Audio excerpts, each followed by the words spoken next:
So tonight, I'm very pleased to be able to introduce Tom Pickles, who is an associate professor in early medieval history at the University of Chester, but he's previously been a lecturer at York and Birkbeck. And I just realised I insulted York there as well, forgetting that you'd been at York.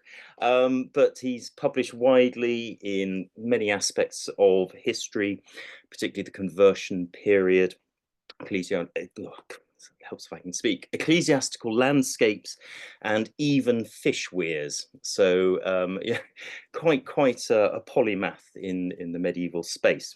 But tonight he's going to be talking to us on the topic of early Christian churches and landscapes, which is abbreviated to ECCLES, where he's been involved with co-creating a database and educational infrastructure resource. So this is obviously a project aiming to bring together an accessible, searchable database, but I'm not going to say any more about that. I think it is better if Tom does. So I will hand over to him. Just before I do, sorry, I should have remembered, if you have questions, and I'm sure you shall, please pop them into the chat box as we go through the talk, and then when we get to the end, Rachel will select and ask the questions on your behalf. So but with no further ado, I will hand over to Tom and we'll find all out about ECCLES. Thank you very much, Hugh, and thanks to everybody for the invitation and for coming along tonight.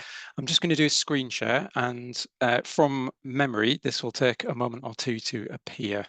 So I'm hoping that you can now see that screen share. Yeah, fantastic. At least one person can see the screen share, which means we can plow on.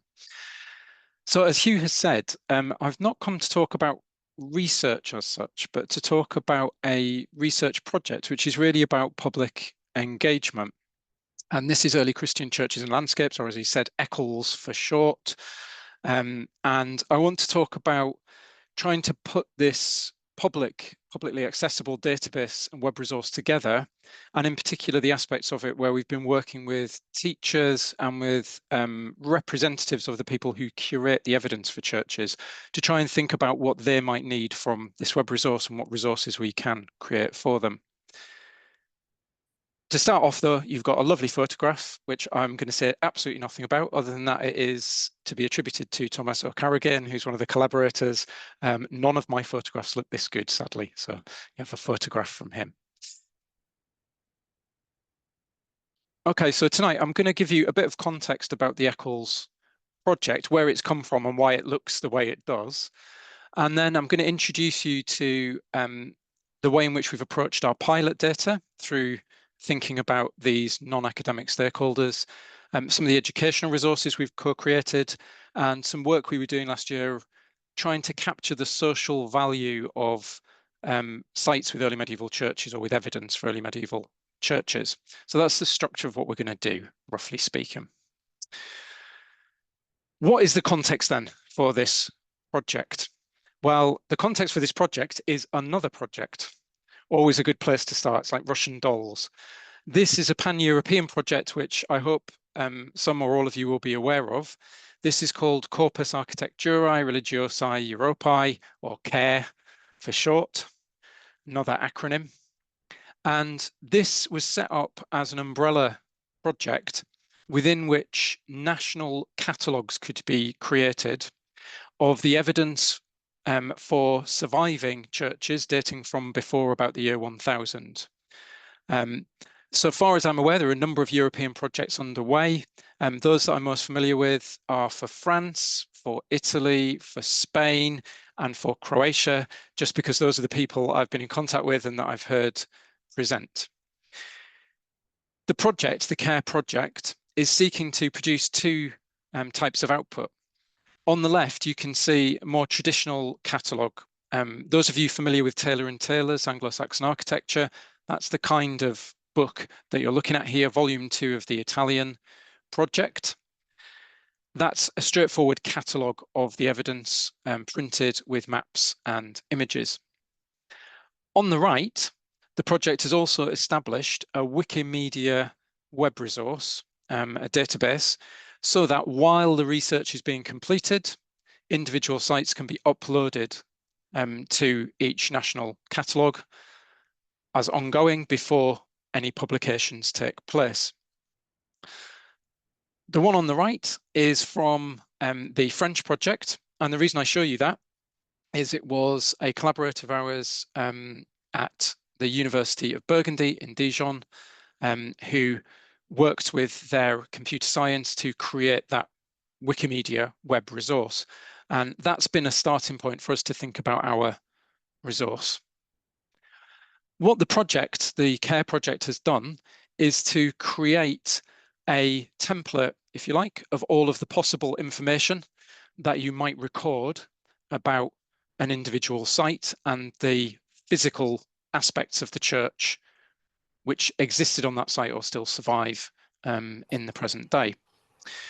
They've also created a glossary, so an ongoing glossary of terms, how they would seek to describe the information, the evidence for those sites.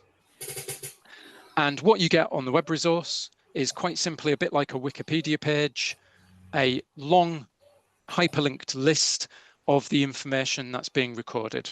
So these are very much academic resources.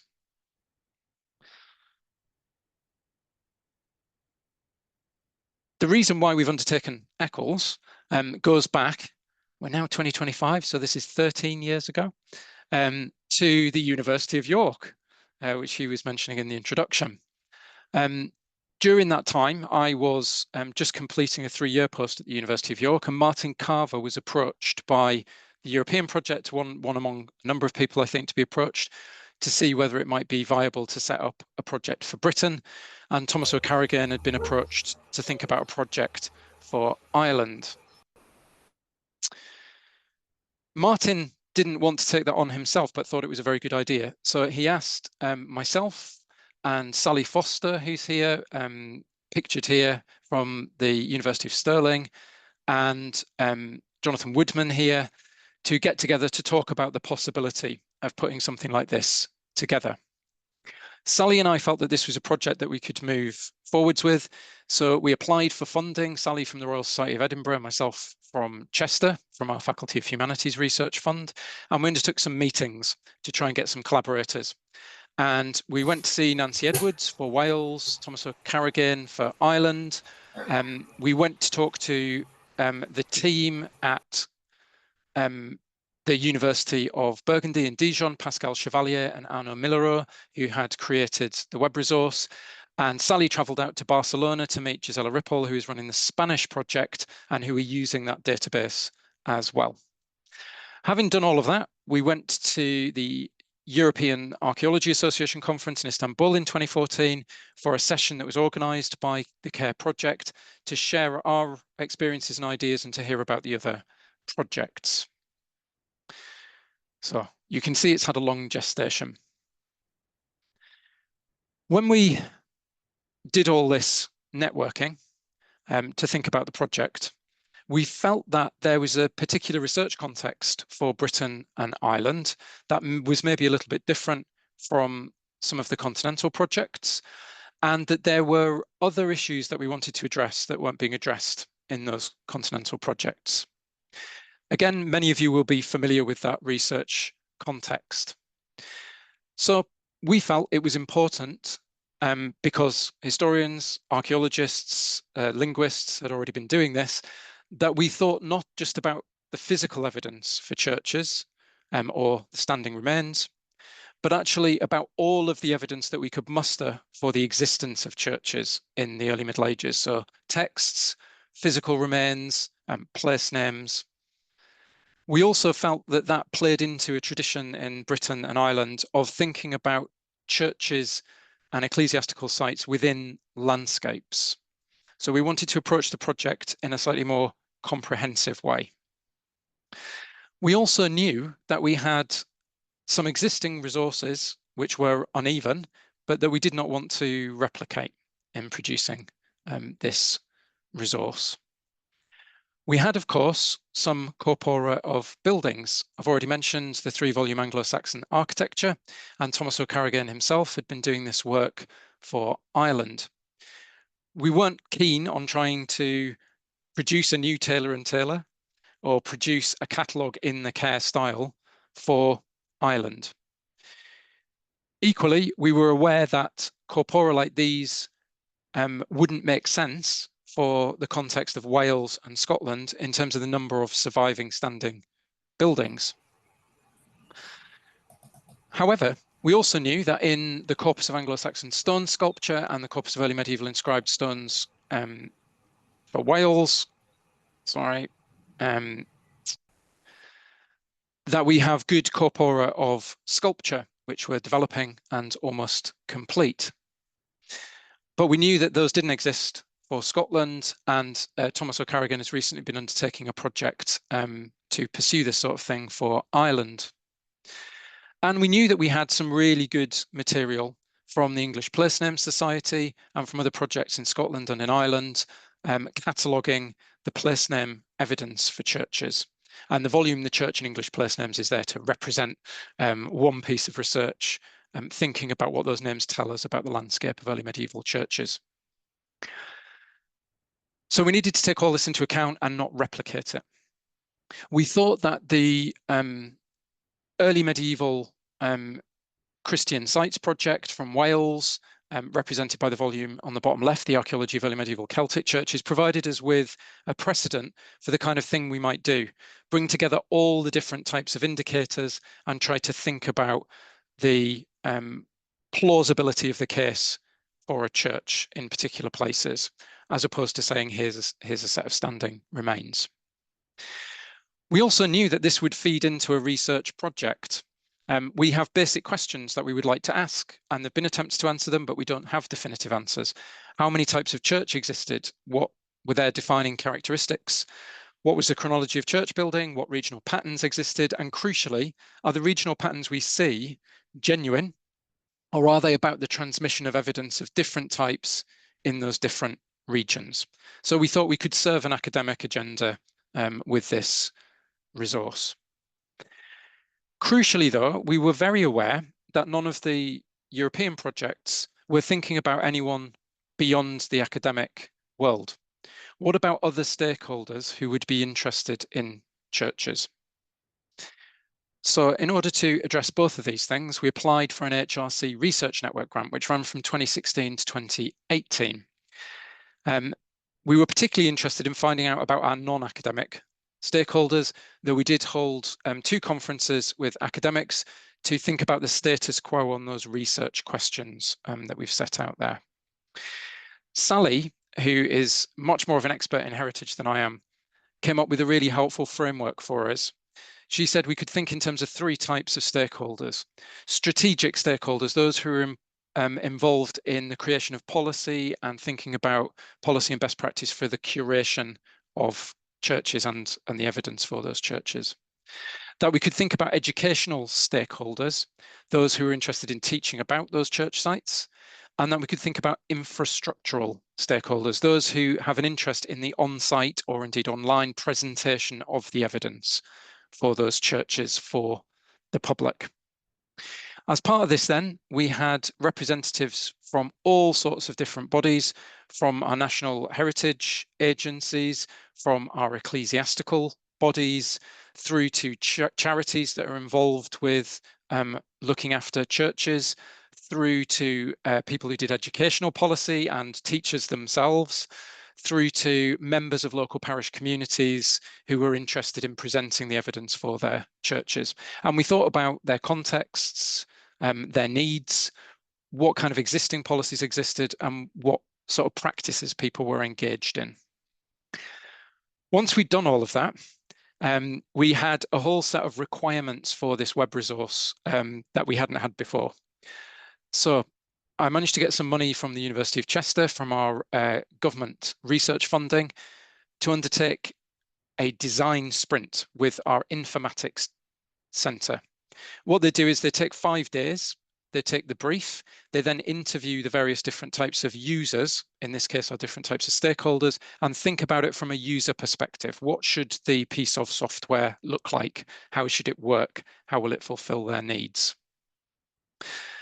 Once we got that, we had a model for what this thing should look like. So we applied for Arts and Humanities Research Council follow-on funding for impact and engagement.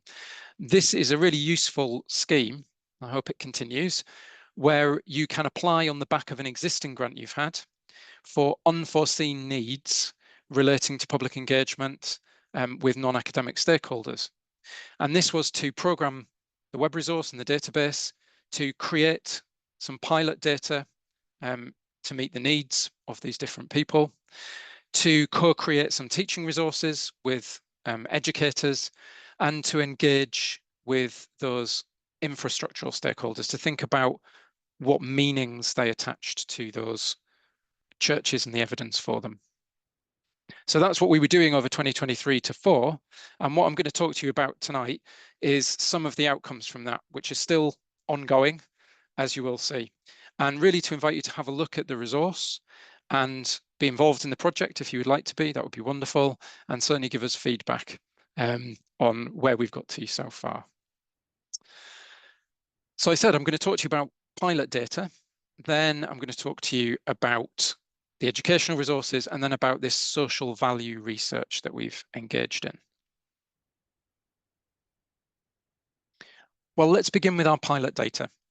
When we applied for the money for 2023 to 4, we needed to think about what kind of pilot data we would create. And in order to do this, we needed pilot data that could be used in the co-creation of the educational resources and in working with some non-academic stakeholders, the infrastructural stakeholders, people who worked with those local churches. To make this manageable, I suggested that we use 4 sites that I had worked on and published on, Whitby, Hackness, Lyth and Easington in northeast Yorkshire. I happen to be from Whitby. I'd like to say that's a coincidence, but it isn't. I grew up there and have been interested in Yorkshire's early medieval ecclesiastical organisation ever since. Now, the reason why I suggested these sites might be useful is firstly because they are interconnected in the early Middle Ages. So if you'd like to follow this up, what I'm about to summarise briefly, you can read a couple of chapters in Making Christian Landscapes in Atlantic Europe or in Insular Iconographies, the essays in honour of Jane Hawkes up at the top, where I set out some of these arguments. We know from Bede's ecclesiastical history that a religious community was founded at Stranaschal, modern Whitby, in about 657 under Abbess Hild. We also know from Bede's text that there was another monastery, a daughter house, a nunnery, some 13 miles away across the moors at Hackness to the south. Thanks to the anonymous life of Cuthbert and Bede's life of Cuthbert, we're also told that a later abbess of Whitby, Aelfled, had an estate, what's described as a possessio, at a place called Osingadun. And I argue in these papers that this is to be located at modern Easington. The place name at Easington is referred to in the Middle Ages as Ossington, which is consistent with that designation. The stories that are told about Easington tell us that it must have been acquired after Whitby was founded and before 685 to 6, when Cuthbert was invited to travel to the estate to dedicate a church. While he was there, he had a vision.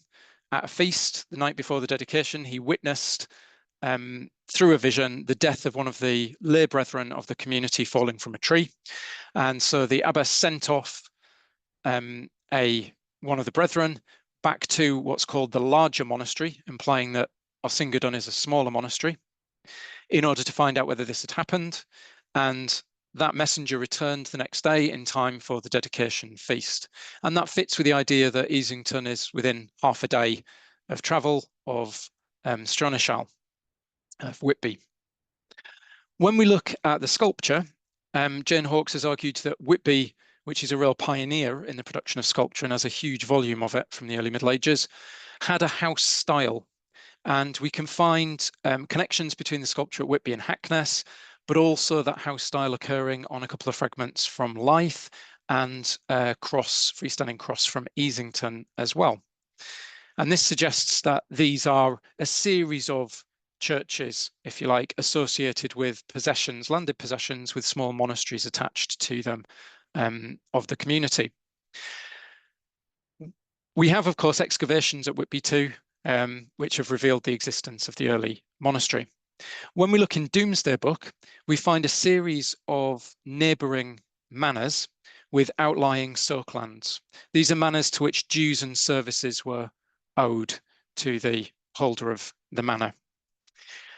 When we map these out, they are a block, 4 contiguous blocks, if you like, as you can see on the map, and they're associated with the mother parishes of the churches at Whitby, Hackness, Lythe and Easington. So it looks like what we've got fossilised is a series of early resource territories in the hands of kings, within which these sites are founded and for which they become pastorally responsible. And indeed, these at Whitby, at the manor of Falsgrave, and at Easington are royal estates on loan to earls in Domesday Book. So they still seem to be royal estates at that point. Just 1 mile to the north of Easington, we also have a spectacular bed burial. This is the Royal Anglo-Saxon Cemetery at Street House, Loftus, in northeast Yorkshire. It's at the suggestively named Upton, 1 mile north up from Easington. And I've suggested in the volume on insular iconographies that we should think of this as an improvised rite, a female bed burial, to recognise the status of probably one of the first abbesses of this possession at Easington. The grave goods at the cemetery suggest that its span is about 650 to 670 or so, maybe a bit later, on the basis of the new Bayesian analysis of those grave goods. And this would fit quite nicely with the idea that it's established as the monastery gains this territory and goes out of use with the church that Cuthbert is dedicating in 685 to 6, probably at Easington, which then becomes the focus where at least some of the early medieval sculpture is found.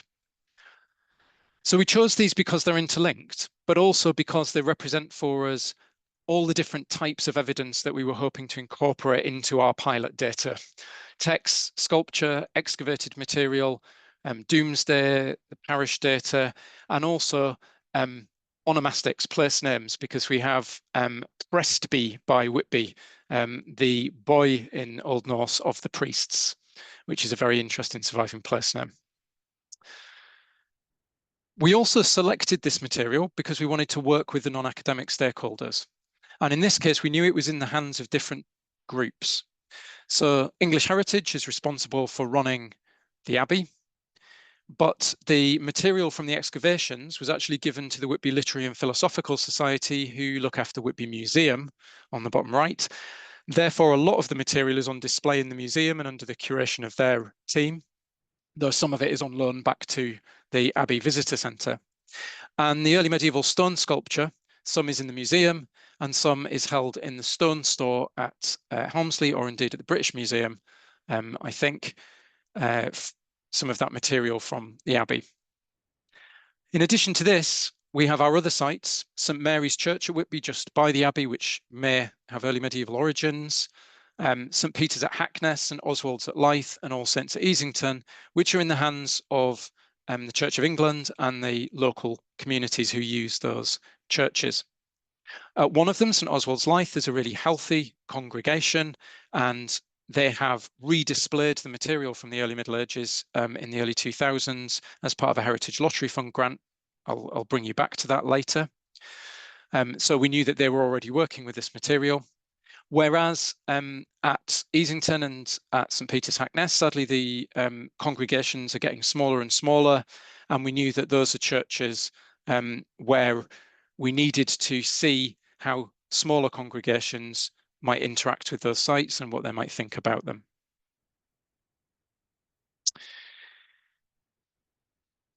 In order to put together our pilot data then, we sat down with what our stakeholders had told us, and we tried to create the web resource and the pilot data to meet their needs.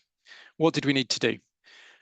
Well, first, it had been pointed out by our educational and infrastructural stakeholders that the interface on the Wikimedia platform, the European platform, wasn't very user-friendly for people who didn't know what they were already looking for. And they said most of the people who are coming to this will want to come to it spatially. So they'll either be in a place and wanting to know what the evidence is, or they will be visiting somewhere and wanting to find out what the material is. So they asked us for spatial interfaces, and that's what we've provided. You can go in through the pre-1974 counties, as you can see on the right, and click through, and that will give you a list of all of the sites within that county. Or you can go in through a map, as you can see on the left, which will map the distributions of the sites so that you can zoom in and then click on individual sites and it will bring up that site for you. So that was a starting point for us. A second thing, and maybe less predictable, was that all of our stakeholders said, how's anyone going to know what the early Middle Ages is? And being historian of that period, that was a tough thing to hear. But no one knows what I do, it turns out. They said this will not be meaningful for school children. It won't be meaningful for very many members of the public, even if you say pre-1100. So they said it would be very helpful if you could provide timelines, a global timeline, and then local timelines within which people can place the history of the sites that they're looking at. So our informatics team have designed this wonderful thing. We have a global timeline into which we can put recognizable events, things like, in this case, the end of Roman Britain, or Pope Gregory sending preachers to Britain in 597, or the Norman Conquest. And then when we enter a site, for that individual site, it automatically matches those global timelines with events that we choose to place in relating to that individual site. So the foundation of the monastery at Whitby in 657, the death of its abbess Hild, the death of another abbess, the refoundation of the monastery, for instance. So when you go to a site, there is a timeline to visualize for you some of the key moments in the history of that site. They also asked, unsurprisingly, for a breadcrumb trail and tags, meaning it's too much information to navigate on a page. It's really helpful to have a hyperlinked list on the left through which you can navigate forwards and backwards through the material that you're looking at. And also then tags on the right, which might help you to navigate between sites which might have similar types of interest. So there could be, as with Whitby and its satellites, sites that are linked in history, in time. But it might also be that they are linked in terms of their ownership. For example, are there other sites in the possession of English heritage because you're a member and you'd like to go around and have a look at them? Or are there other sites that are in the hands of the National Churches Trust or the Churches Conservation Trust or the Friends of Friendless Churches? So we wanted to create this, and we can add and remove these tags as we go to help people navigate.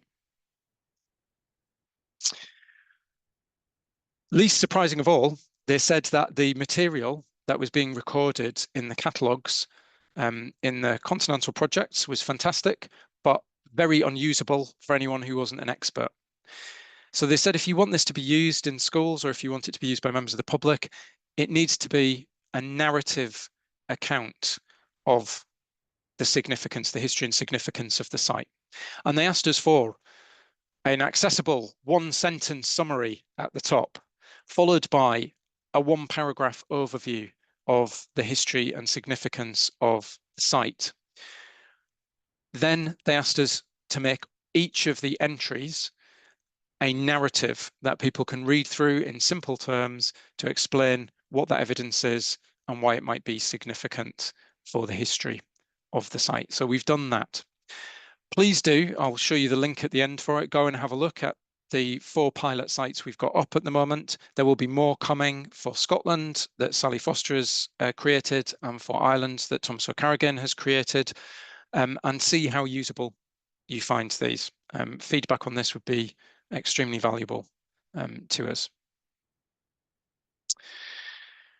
Once we'd created that pilot data, we could get into the work that was most interesting to us, which was to work with our educational representatives and with our infrastructural representatives. So we have been co-creating teaching resources and thinking about the social value of these sites and the evidence that's attached to them. To create our educational resources, we used a method which we'd seen on another project, the mobility of objects across boundaries. And this involved working with school teachers, primary and secondary school teachers themselves, but also with the secondary history PGCE that runs at the University of Chester. So we started off by holding 2 teacher workshops, and these were funded in terms of replacement cover for the teachers. So if anyone is putting a project together, this is a valuable way of doing things. Get the teachers to estimate how much their cover will cost and get the project to pay for their teaching cover so that they're able to attend the events. The teachers came together and we introduced them to the project and we gave them the pilot data.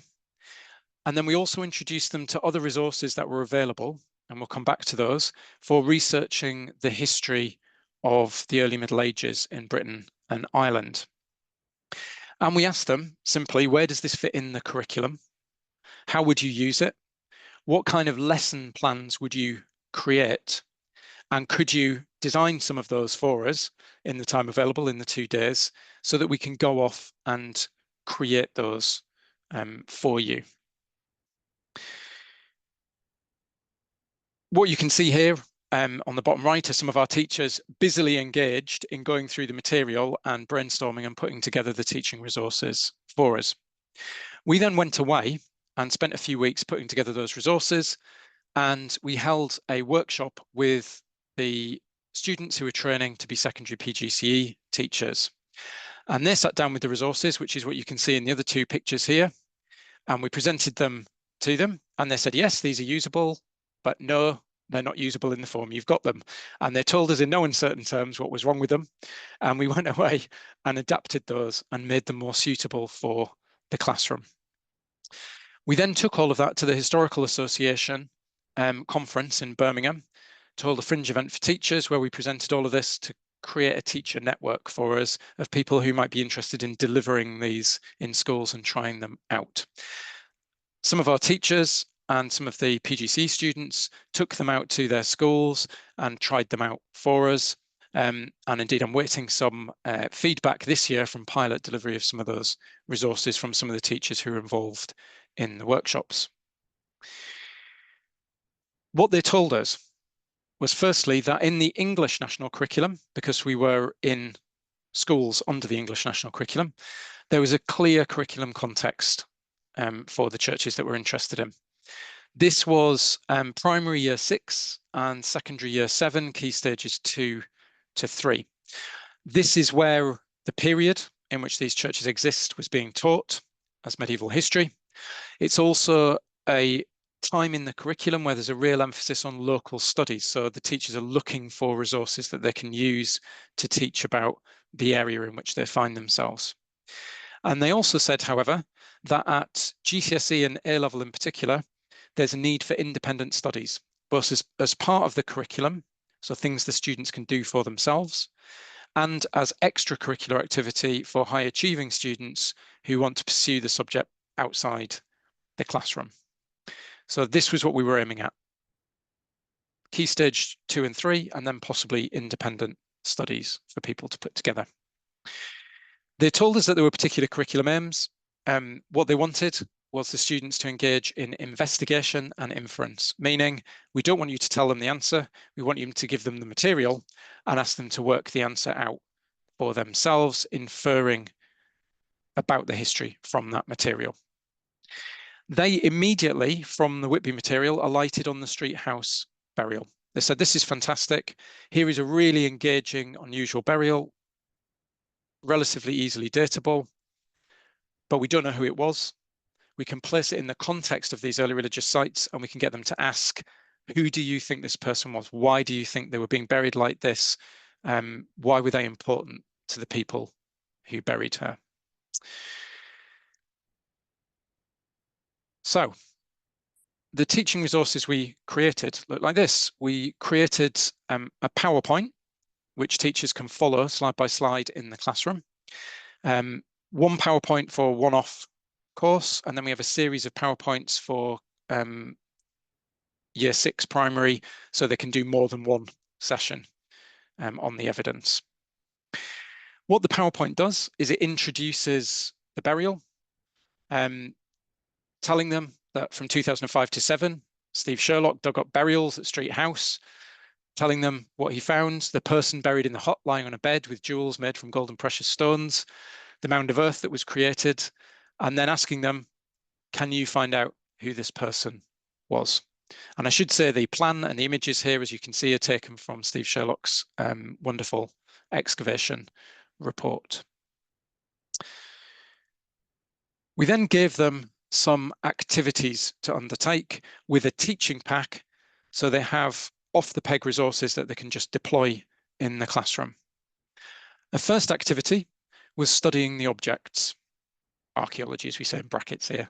So laying out the plan, laying out the objects and the descriptions of them, linking the objects to the graves which are numbered on the plan, thinking about what was deposited with whom and where, and then asking the question, what do they tell us about these people? The bed burial and the other people who were buried around that bed burial. To go with that, the teachers said, you will need a very simple explanation of Anglo-Saxon society. So that's what you see on your right. Who were the Anglo-Saxons? What different categories of people were there in society? And what do we know about what they did, roughly? So unfree people, peasants, nobles, kings, free households with their own farms, unfree and free people who might be farmers, farm managers, shepherds, cowherds, woodworkers, leather workers, free peasants and nobles who were warriors, people who were the king's representatives, and people who joined monasteries, and a little bit about people who become saints, just to provide that context. A second task that we gave for the one-off lesson was studying people, or prosopography, if they want a really big word to take home with them. In this case, the teachers thought, I should say, we thought, that we could provide stories from the texts about the people who were associated with the early medieval monastery at Whitby, so that they could think about the lives of women in the early Middle Ages and why they were significant. So they'll be given the extracts and asked to read them and then answer questions about them. At this point, our PGC students pointed out to me that the extracts from Bede that I had taken were way beyond the reading age of the Year 6 students, or indeed the Year 7 students, and asked me to rewrite, which I did with their blessing, the stories to simplify them, put them in much more straightforward prose, and pick out the key elements that we thought might be interesting to them. So what they get is, this is the sort of thing Bede says about these individuals. And that's what you can see on the right from the teaching pack. Then to draw all this together, the teachers said, you want a summative exercise so that they can deploy what they've learned. And this is a 15-minute exercise. They can write an obituary. They can compose a poem or a song, perhaps inspired by Bede's death song that you can see here up on the right, or Caedmon's poem from Bede's Ecclesiastical History. They could draw their own burial, perhaps inspired by archaeological illustrations. The one you can see on your right, I think, is the Prittlewell prints from the Mola excavation reports. Or they can reenact the burial. So if they're really interested, they can do a piece of performative drama and bury someone for themselves in order to see what that feels like and what it might mean.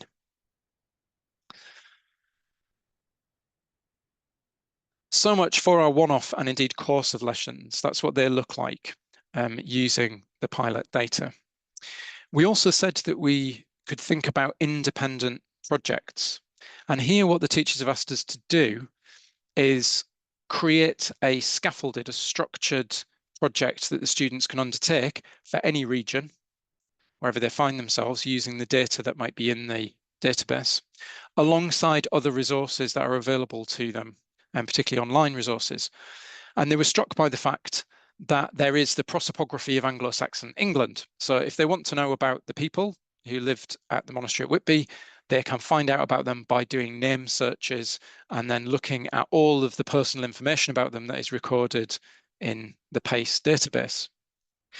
If they want to know about the sculpture at Whitby, they can go to the Corpus of Anglo-Saxon Stone Sculpture.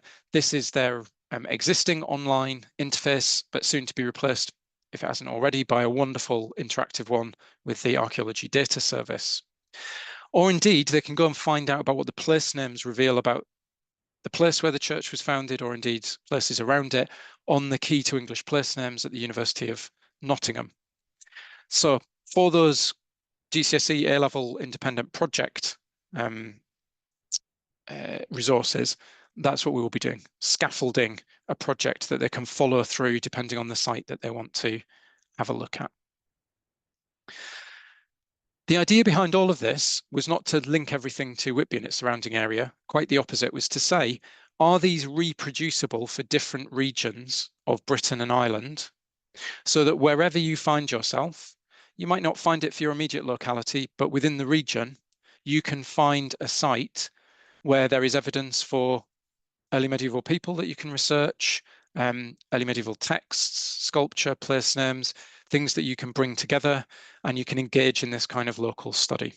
So for instance, at the moment, I've got some students on our second year module, History at Work, who've been working on creating similar kinds of resources to this for St Werburgh's in Chester, based around the history of St Werburgh and some of the surviving sculpture that we've got in Chester.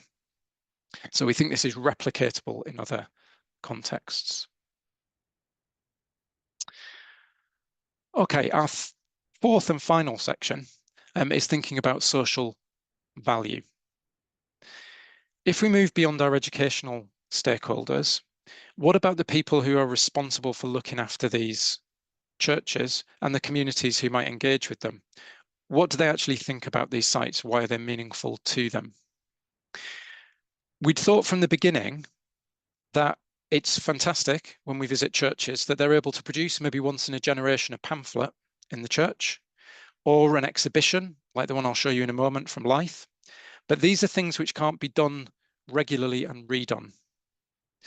They often also focus directly on the history of the site, which is fantastic, but they don't necessarily tell you about why people find that material interesting and engaging. And we thought a web resource was an opportunity for people to present a different kind of story about their church online, and one which could be changed and updated. So in order to investigate that, we undertook social value research, new to me, but maybe not to many of you. At the University of Stirling, you can go and see the wonderful social value toolkit put together by the heritage practitioners there. This is designed to enable us to find out what people think about heritage, as opposed to telling them what we think about it. And Sally Foster has been using this over the past couple of years to investigate the stone of Scone. As you can see, you can look up her blog, Authenticity's Child, where she's been following the various different meanings that have been attached to that through time. So we wanted to borrow this approach and apply it to our churches. And we did this through workshops at Whitby Museum, hosted by the Whitby Literary and Philosophical Society, at Lythe Church, and at Easington Church. In order to organise these, for Whitby, we cast the net as wide as we could.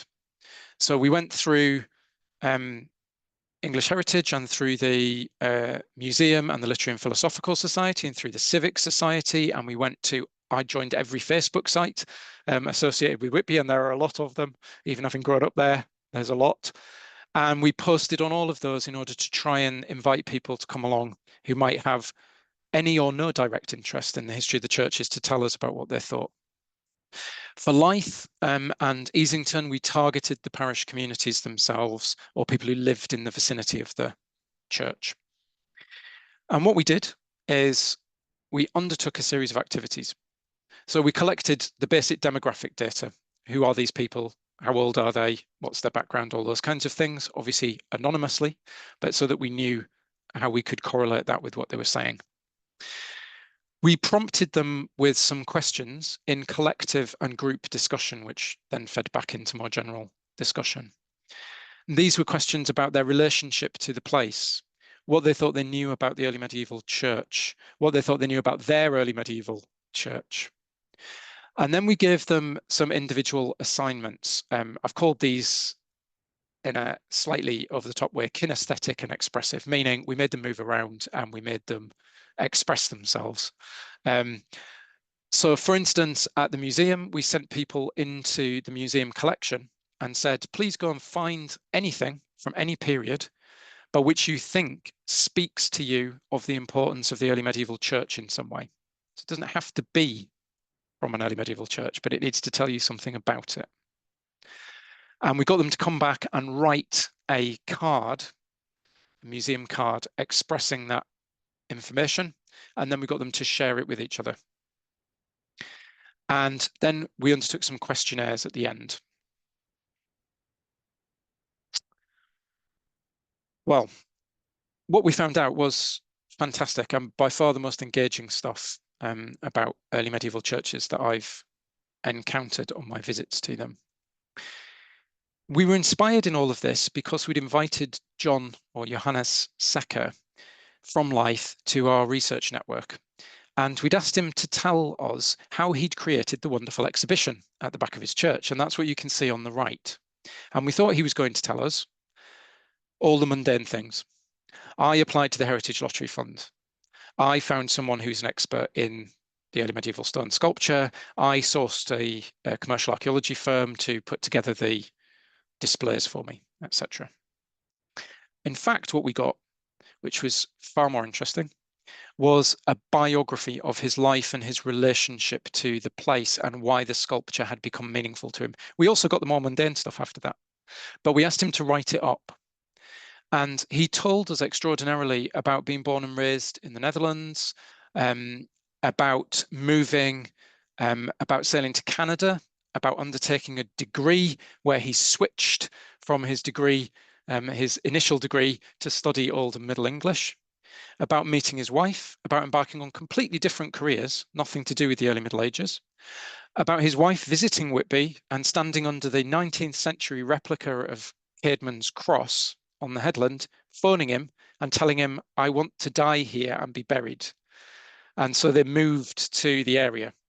And they moved nearby to Leith, where he encountered the stones for the first time. And he said, I'd lost my faith. I wasn't someone who's interested in the church, but I gradually got drawn back into the church itself and the parish community, not necessarily as a worshipper, but as someone who was really interested and thought this stuff should be redisplayed. His partner, on the other hand, Josephine Secker, is connected to the church as a practicing member of the community.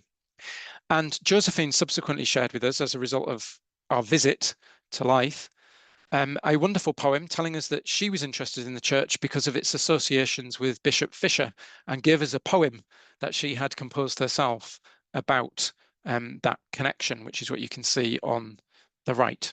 And this made us realize this was the sort of thing we wanted to try and capture, the people behind the churches and the curation of this material, and the stories about why they find it interesting, why it's meaningful to them.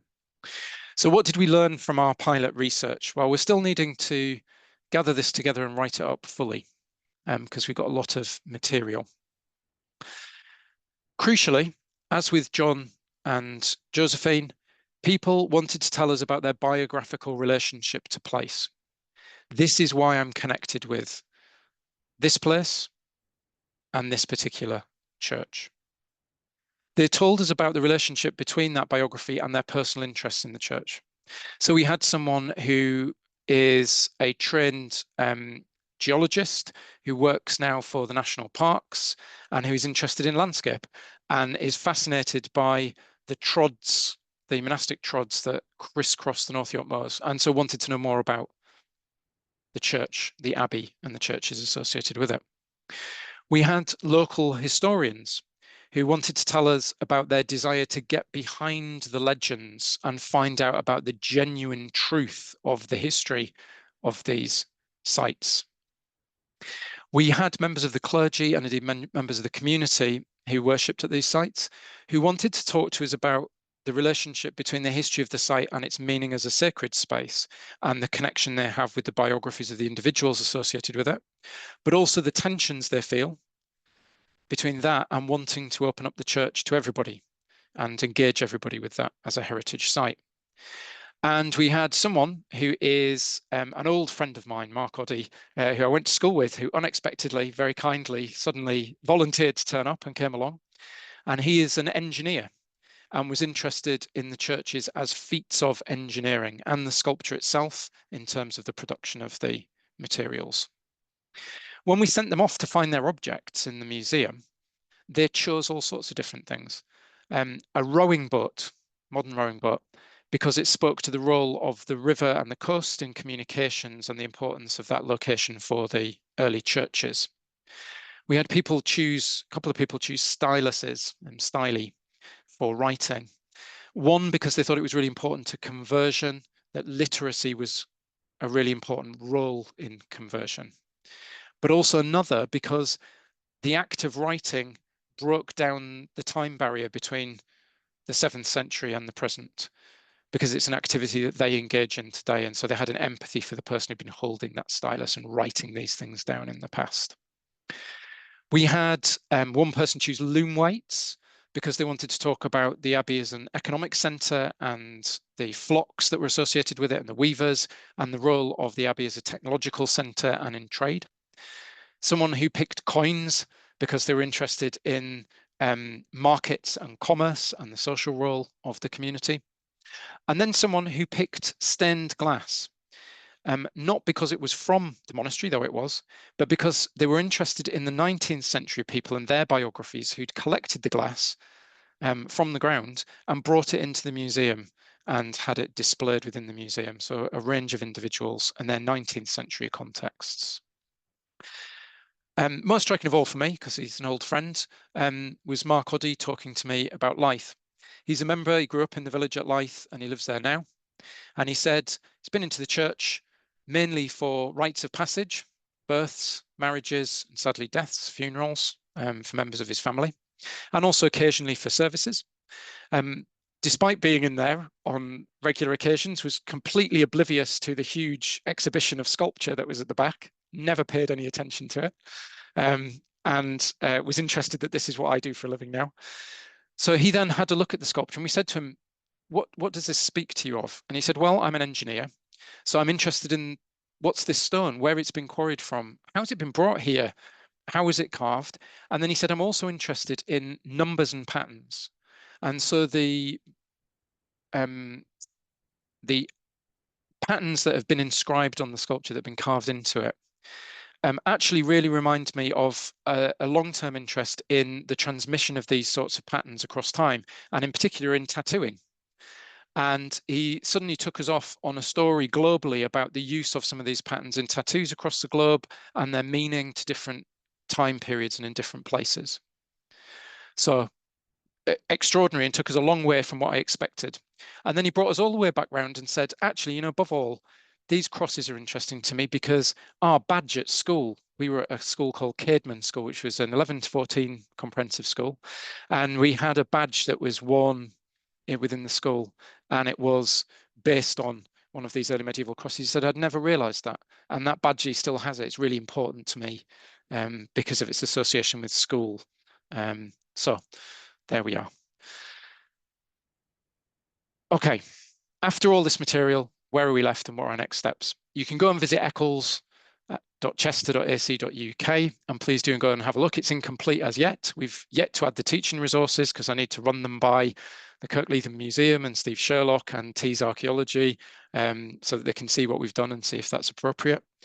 And we've yet to put anything on the stories page because we're wondering how on earth we distill all this.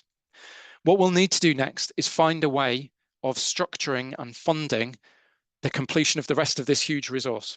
This will see me to my grave, I have no doubt. It's a huge undertaking. But if anyone's interested in being involved, that would be fantastic. We will need to enter an awful lot of sites. And if anyone has ideas for how we might progress, we're trying to think about major funding bids for how we might underpin this. That would be much appreciated. And then I'll shut up and we can take questions. So thank you very much. I don't. Thank you, Tom. I don't think I've ever had a speaker say, "I'm going to shut up and you can take questions." No, that was fantastic. Thank you very much. You kind of preempted my question I was going to ask, because while you were talking, I had a little dive in on the website, and I was really impressed by the depth and the strands of information and the way it was going as you were speaking as well. But then I just thought, gosh, how do we fill in all the rest? but that's your problem. That's your problem here. You sort it out. I know. Oh yeah, yeah. You know, give me a few £1 million, I'm sure I'll do it. But it's really fascinating. What I really enjoyed is the way that it kind of, perhaps this is not the right way of putting it, but it kind of evolved from the way an academic thinks about things, and then you see the strands coming out from the education and just all, you know, normal people, and how the project develops and goes in interesting ways. And I think that's really, really good. But I think we got a few questions in the chat box, haven't we, Rachel? So people would rather hear I'm from so us. surprised. It's fascinating. Sorry, it's fogging my throat. Yes, whilst I'm still sort of trying to just trawl through them, could you answer the most important question of all? Had the monk fallen out of the tree? Oh, yes, that's a very good question. Yes, he had. You'll be glad to know that Cuthbert was infallible, and he had indeed had a witness at distance to that. Yeah, one of his miracles. Yeah. That's okay. So FF has asked, have you learned anything that surprised you as an expert through carrying out the project? Yes. I think, and I hope I've got it across, all of the so firstly, the different ways in which people who are not trained academics approach these things. And that's not in some ways a surprise, but every time you encounter someone and ask them about it, you learn something new about their perception of the period you're working on, their perception of the sites. They tell you something about the meaning of it to the local community. And when we were looking through it all with the teachers, it was really interesting. Their lens was, crucially, what are the things we think kids really need to think about now through that material from the past? So they alighted on the burial because they said, actually, one of the things we spend a lot of time doing is trying to think about gender, sex and gender in the past, and how is that constructed and what did it mean to people? And we like to think also about peasants. So can this cemetery, can this information tell us about those social groups? And it forces you then to rethink your material and think, actually, how can I take this material and tell a slightly different story with it from the one I'm wanting to tell, which is there was a church there. No, thanks, that's great answer. Corinne Cox just comments, these are excellent educational resources similar to the school's council project work on archaeology in the 1980s, which worked really well with pupils in both primary and secondary schools. Siobhan says, great projects. An issue I've come across relates to protection of early medieval stone fragments that are not scheduled ancient monuments. A museum which contains a nationally significant collection of early medieval stones, the visitor volunteer expressed a desire to chuck them all on a rockery and use the space for family history. How could this help? So how could this, I'm guessing ECCLES, help small churches with less availability of evidence protect these sculptures and help communities understand and value them more? Yeah, obviously, I've got a simple answer to this. It's very easy. No, I don't. The way into this, I think, so we were very lucky that Joe Elders from the Church of England, who's responsible for the new Heritage Environment Record for the Church of England, came along to the research network and was involved with the design sprint, and we tried to keep in contact with him. Their ambition is to try and record everything within the curtilage of a church. And what we were talking to him about was as part of this project, as we gather material, how can we work with you on that? And there are all sorts of interesting ideas people have. Sam Turner, who's been in touch with us from Newcastle, has been doing really interesting work with communities thinking about laser scanning and stone surveys. So what are the possibilities for us to harness a lot of local energy in order to help to capture that material and record it and put that in the heritage environment record as well as in our database? That again is an undertaking, a very big undertaking, and one that I think we'd need to just set up some exploratory projects on it to see how it might work. But I think crowdsourcing is the way I would approach that. What it was revealing for us around Whitby is all these people who are really interested and would like to use their energies, but there isn't an obvious outlet for that. So I think that might be the answer. Fantastic. Just one for myself. So in terms of kind of recruiting for like your social value workshops, so I know you sort of use social media or local networks and things. How successful were they? I mean, was it kind of people who joined Historic England, you got loads of people, but in life you got less? Was it hit and miss, or was it just overwhelmingly popular? No, it was very limited, which wasn't a great surprise to us. I think Sally had some experience of that with the Stone of Scone project. What we found was that the people who came along to the Whitby workshop either had a professional interest, like North York National Park, or clergy who were associated with the churches, or people who were church wardens at the churches, that kind of thing, or people who had a connection to the Literary and Philosophical Society or the museum, or were local historians who were members of organisations. What we found it incredibly difficult to get was people who didn't have a direct connection. That was why Mark Oddy was so unusual. It was fantastic. He came again because he knows me. So when I put it out, he said, "Oh, we were at school together. I'll come along." I had a good response from old friends in the Whitby area, and at Lythe Church, we were very fortunate that two of the church wardens are parents of someone I was at school with. So it's been those kind of networks. I think what Sally's found with her project is that sometimes going and situating yourself at the heritage site and catching people unexpectedly in that environment who are then willing to participate is a way of getting a broader demographic. But of course, it's still self-selecting in terms of the people who are coming to that site. So you're absolutely right. And again, what experience people have if they're willing to share it afterwards with me of trying to do that. It's a really difficult thing. How do you find the people who aren't self-selecting for these kinds of exercises? So you're going to kind of think of a strategy then going forward. So I mean, at the moment you're working kind of areas like Whitby where you can, you've got the existing, or Chester, you've got the existing asset. When you start to go into kind of other areas, I'm working Leicestershire or Herefordshire, whatever. How are you going to do that? Is this what are you looking for kind of champions to champion that area to help so you? I think we haven't got past the point we're at the moment. The French project, classically with the centralized French state, was structured in a very organized way. Each department, equivalent of our counties, had a representative who then put together a team of people who were responsible for trying to pursue the research in that area. Now, I don't think we want to go down anything as structured as that, but equally, we might want to think about a structured approach, particularly on, as you say, on this kind of end of things. Do we want people to volunteer who might be suitable for putting together material on sites? So the actual data for the web resource, but do we also want to find a way structurally of locating teams of people who might be interested in doing some of that social value work, for instance? I think the simplest one has been education, because we can see the structures there as to how you, like the Historical Association, as to how you plug yourself into history teachers or PGCE training courses. You can find those.